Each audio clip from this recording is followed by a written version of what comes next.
Next, we're going to have a collaboration panel, and our first presenter will give a talk will be Sawyer Bailey. Sawyer is the Executive Director of the Adirondack Adk Action, a longtime supporter of the Salt Summit, and they actually started a Salt Summit before we did. She has a master's from Yale in environmental management. She's a graduate of Syracuse University and has worked with AmeriCorps, and she's also an Adirondack through hiker. So Sawyer?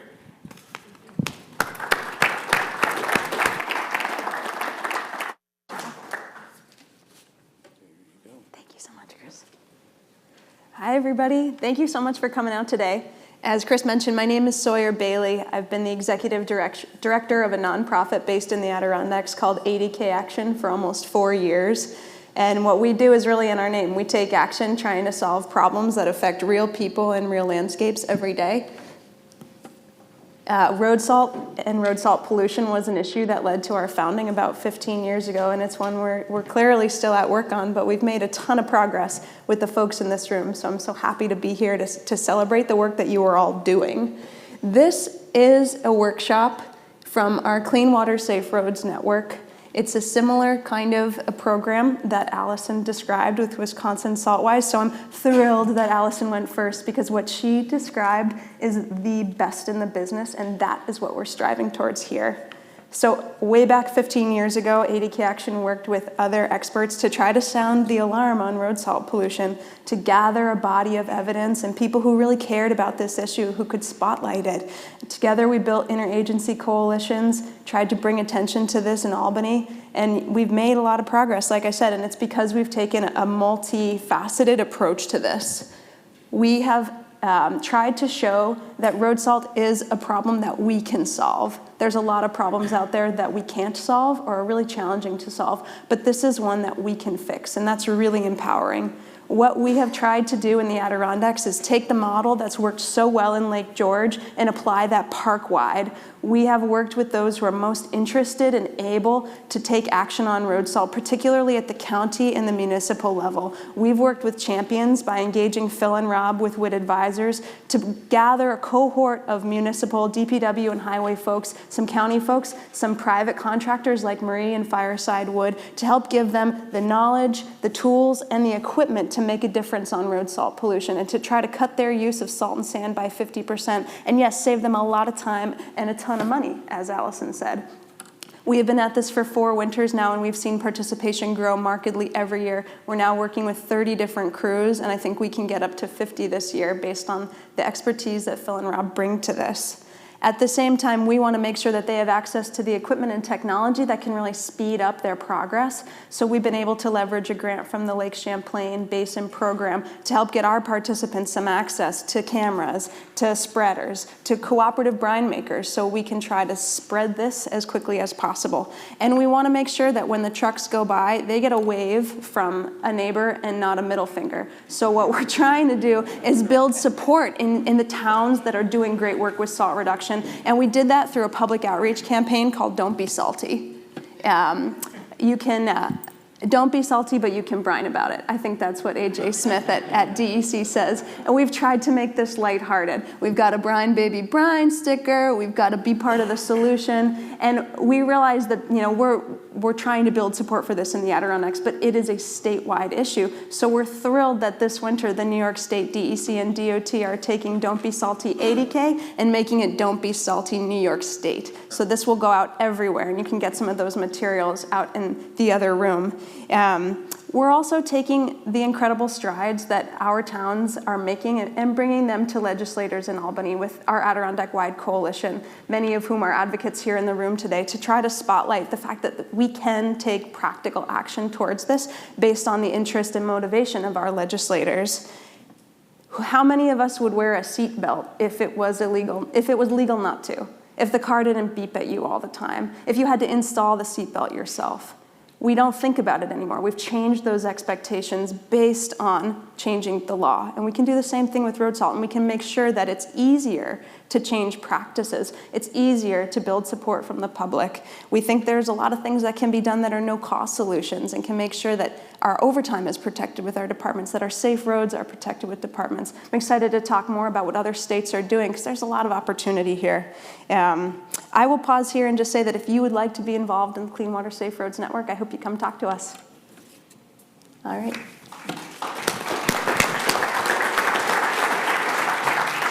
Sawyer, thank you for that. Thanks for your great work on the issue. Next, we want to invite Jennifer Latzgo. She visits us from northeastern PA, Pennsylvania, where she is the Director of Education and Engagement with the Little Lehigh Watershed Stewards, where she is a Master Watershed Steward. Sounds a bit like a water keeper. That's pretty cool. She teaches English as a second language in the adult literacy program at Lehigh Carbon Community College. And I always love seeing a water keeper connection because she apparently appears to be part of the Delaware River Keeper Network, I believe. So please welcome Jennifer.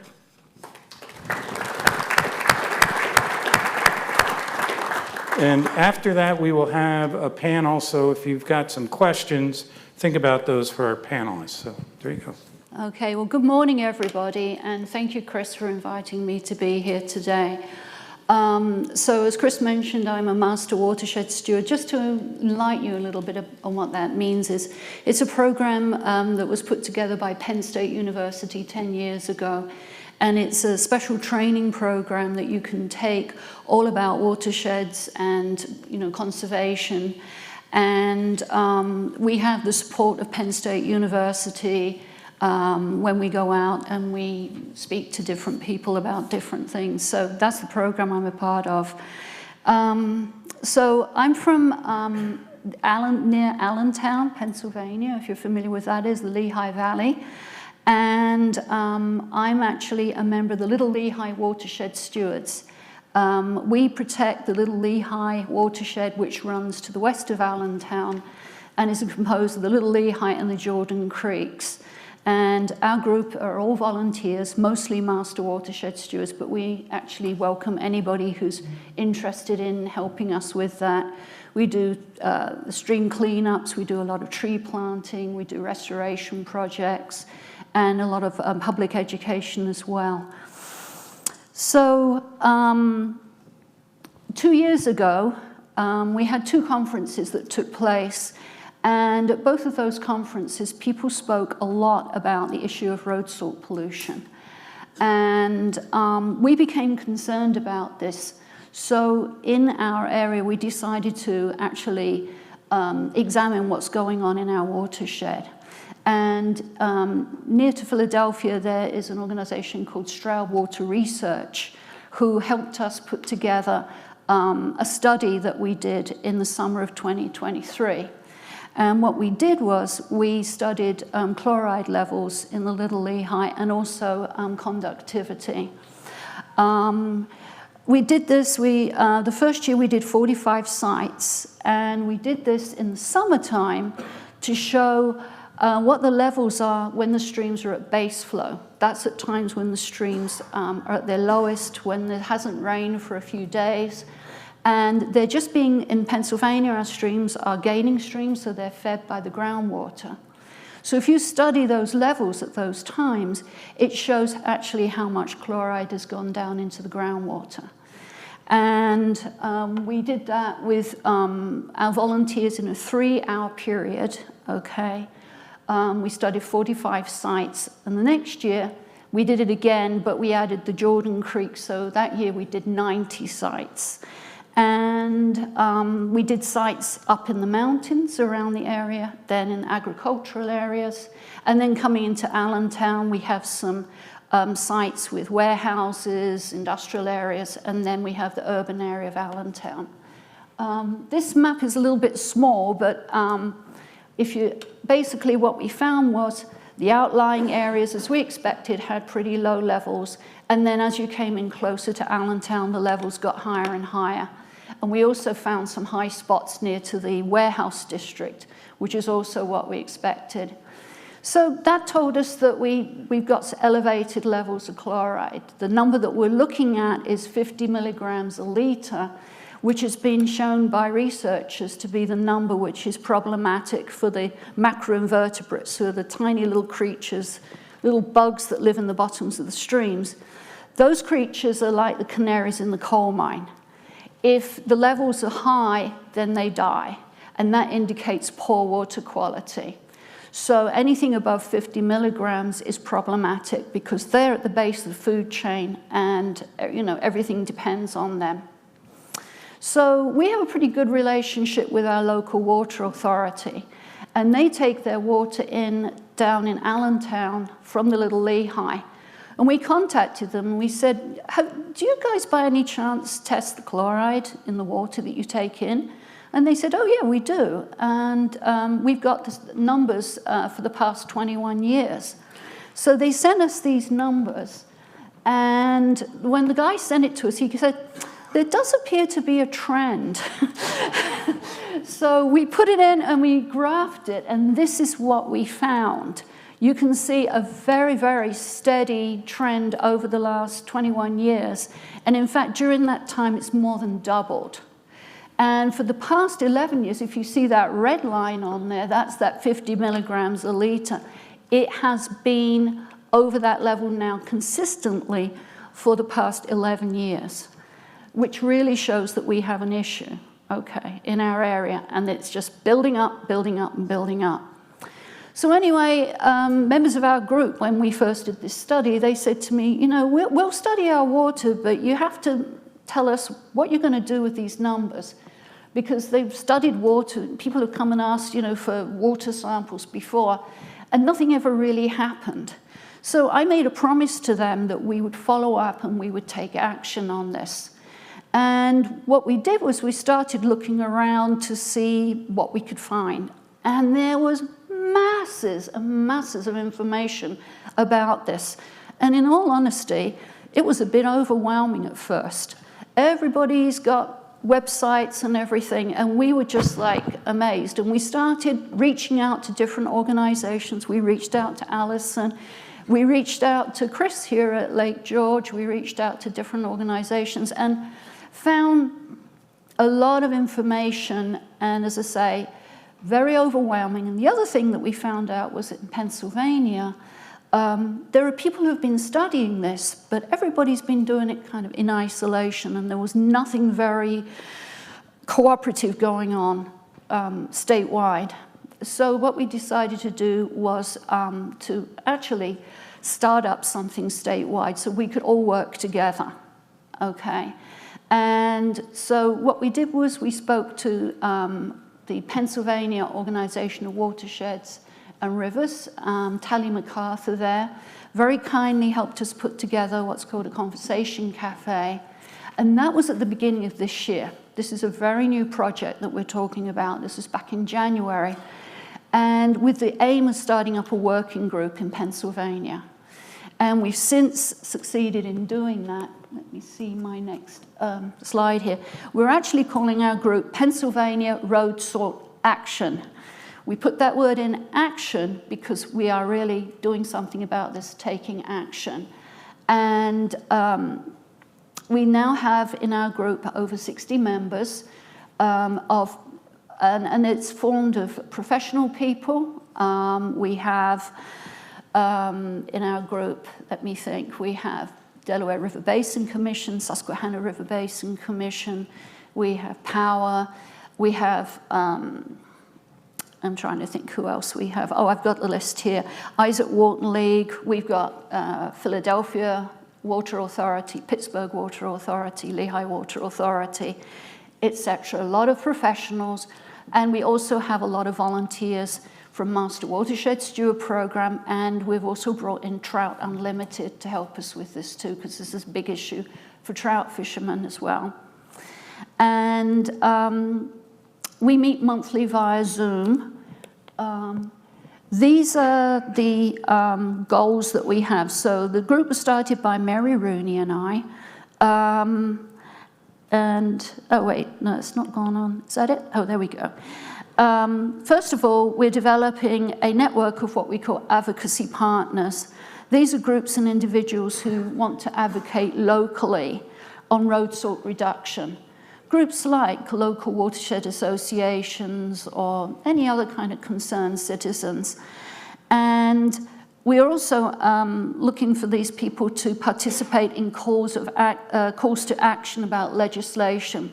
We just have one going on right now. We found out that one of our Pennsylvania representatives has introduced a House bill to get PennDOT and the DEP to create a list of best management practices for municipalities. And we have now reached out to different organizations around the state to approach their local legislators to support the passage of this bill. Right now it's going through committee sometime later this month. So that's one of our goals, and that one's like a little step into the legislation issue. That's our first step, but it's a great one because we've made a great relationship with a legislator who's very interested in environmental issues. Let's see. Here now for the working group, these are the initial goals that we've come up with, and I will say that this is subject to change as we are coming up to our first time of evaluating where we are with this project. First of all, we are working to develop protocols and strategies for talking to municipalities and property owners. How do we go in and talk to those different municipalities? We've already done it in our area, and we've got other groups working on this and what works best in terms of that. We're we're right now creating a website with materials that can be used locally, so everybody doesn't have to reinvent the wheel. We have all kinds of slide decks and other tabling materials that people can use. We are working to encourage PennDOT to emphasize road salt reduction. And our long-term goal is to lobby our state lawmakers for a limited liability program in Pennsylvania.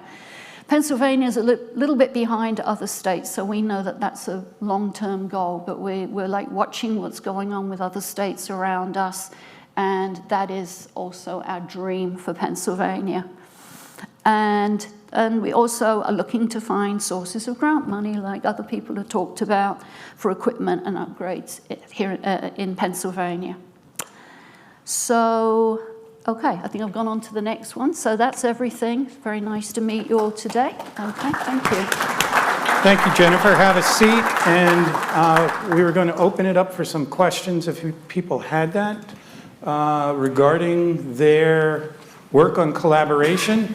The first one I would have is, what really sparked, your interest in this issue with road salt and that you needed to take action? So I don't know if there's somebody who wanted to take that right away. Sawyer? Sure. Well, Chris mentioned I have an environmental degree, and never once did road salt pollution ever come up in the classroom. I was floored when I moved into this job because it was the first I was hearing about this issue. But I've now shook hands with dozens of Adirondackers who've had their private wells polluted by road salt, folks who have to either have water delivered, which is very expensive, some of whom actually drive to a spring on the side of the road and fill up gallon jugs. I mean, we live in America. We should have clean water. And that's not to mention all of the folks who have been making progress on this for a very long time. But, I mean, it's really a lived problem here in the Adirondacks, and you can't unsee that once you see it once.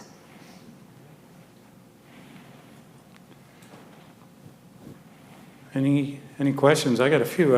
Let's see one. I'm interested to know how to do the water testing. Oh, hi. I'm Joanne Coons from Clifton Park. I'm really interested in knowing how to do the water testing. I could see a citizen science project. It only took 3 hours to do 45 sites. I was very impressed, but if I could organize that, and if you could give me some tips on how to do something like that, I think it'd be the data. You can't measure what you don't, you can't monitor what you don't measure. So data is important. Thanks. Yeah, and actually, it's not a very hard thing to do. The preparation takes some time, but if you're interested in doing that, I can definitely give you specifics. I have a whole protocol that I wrote out afterwards of how we did ours. It's essentially mapping out your sites, deciding where they are, creating a spreadsheet with GPS coordinates that we share with the volunteers, and then they can just put those into Google Maps and drive to their spots. Sorry? How did you test the water? What equipment did you use? Yeah, for chloride, we used Quantab strips, though I will say that they only go down to 50 milligrams a litre. So what we're doing, because we're doing this again, starting next week, we're doing the 2025 ones. We actually got our local water authority to test the ones below 50, because we had a lot that were coming in actually in the more in the 40s. They're just below that level, but the test strips are only... So there are two types of test strips. Some are for high and some are for low chloride. And you can get test strips for free. So anybody wants to do testing, yes, hit up the Isaac Walton League. They will give you free test strips. Sometimes even send them to like teachers who want their whole classroom to go out there. So you get free test strips through them, and then you just send them your data, and it goes up into a national database. So as easy as possible, yes. So talk to Jen, talk to me, Google Isaac Walton League, yep. Yeah, not Salt hard Watch. to do. Okay. And it's just like the test strips. I mean, it's kind of similar. If you guys remember testing pH as a kid, you know, like, litmus. but it's a little more complicated than that. But basically, the strip goes, it sits in the water, and then you kind of just watch it titrate up, and then you, take a look. One other thing I should add too is that if you want to know what's going on in your watershed and you don't have the ability to do your own testing, there is quite a bit of data available, and that's one of the projects that our group is doing. We have a chlorides group, and they found that there's a lot of data available from the EPA, and they're actually consolidating that data and making graphs for different counties. I think they're doing it by county around Pennsylvania that we're going to put on our website. But that is another thing we found. Actually, there's a lot of data available. You just have to know how to pull it and then graph it for your purposes. And I'll tell you something, like that graph that I got from the Water Authority, when I show that one, that's the one that really hits people. You know, that really I would say, and then probably some other questions, but one of the things when people are going out, like from agencies, EPA or in Madison, like public health, like they go out and they monitor on a certain schedule. But what we see with road salt, so everyone, if you put two and two together, like it's not even throughout the year, right? We have huge spikes of salt going in after storm events when we melt that snow, and that salty snow melt goes into the streams. And so it's getting people out to monitor and get those spikes. So Jennifer talked about 50 being a toxic level for a lot of aquatic organisms. We see in Wisconsin and our more urban areas, those numbers shoot up into the thousands of milligrams per liter. So it's capturing that and then bringing that story back is really important. Yep. Okay. Oh. Lake George Mirror. New York State, as far as anyone can tell, began to rely heavily upon salt in 1980, early 80s, about that time. What was the policies in Wisconsin and Pennsylvania? So in Wisconsin, we started putting road salt down in the late 50s, early 60s, and it was kind of like individual municipalities and areas of the state, and then we've just been on this trajectory since then. But there are, like I said, my hometown, 3,000 people, it's in northern Wisconsin, they don't salt to bare pavement. So there are, it definitely varies across different regions of the state, and then we're seeing that in our water. Yeah, my understanding, and I don't know if anybody here knows about that, there was some kind of research done in the 80s saying that putting salt down made things safer. You heard The that Federal one? Highway Administration put out a lot of information trying to shift people away from using abrasives, using sand. So there are probably a lot of practitioners in the room, maybe, I see some gray hairs out there that could talk about that. Easy.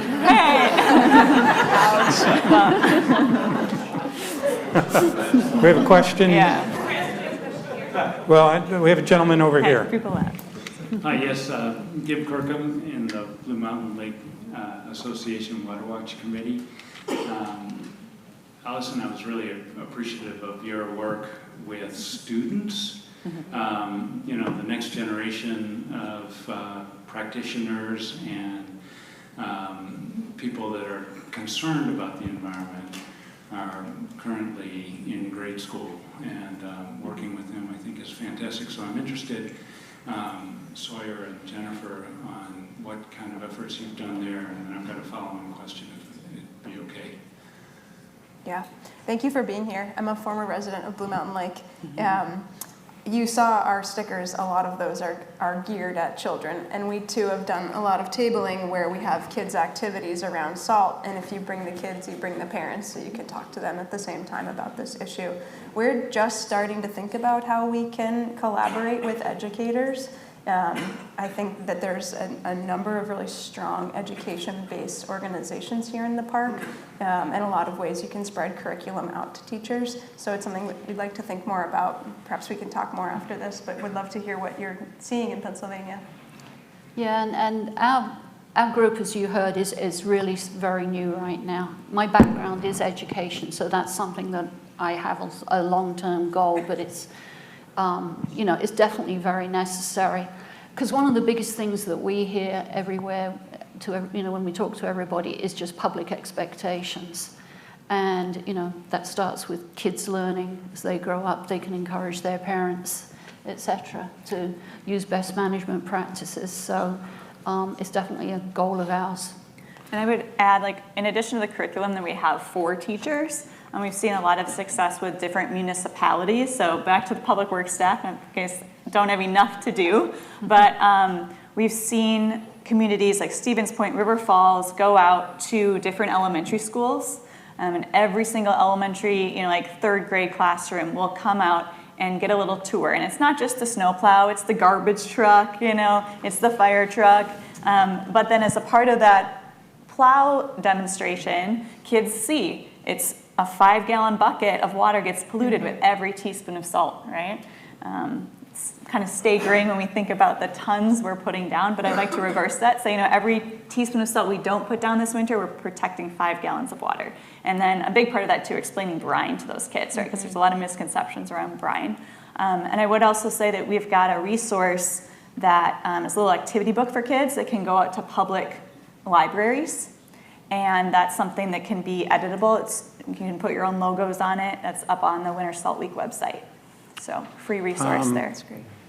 I'm going to cut questions off, and I apologize. I think they'll be around just because we want to be respectful of the senator's time and to keep us on track. So just like to thank our panelists here, and they'll be around. So if you have more questions, I'm sure they'd love to speak with you all. So thank you very much.